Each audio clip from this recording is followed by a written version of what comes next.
উল্টোডাঙা স্টেশনের মুখে একটা বজরংবলীর স্ট্যাচু বসিয়েছে, দেখেছিস?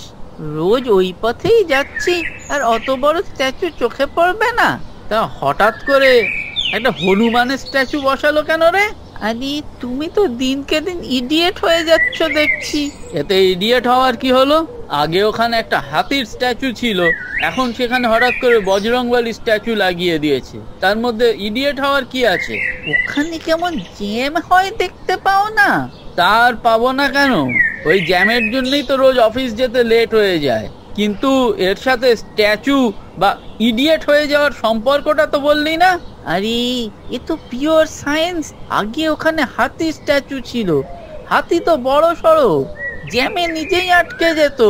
কিন্তু হনুমান তো আকাশে উড়ে উড়ে যাবে, উপর থেকে দেখবে কোন গাড়ির জন্য জ্যাম হচ্ছে, তারপর গাড়িগুলোকে আকাশে উড়িয়ে উড়িয়ে রাস্তায় নিয়ে যাবে, তাহলেই জ্যাম ক্লিয়ার।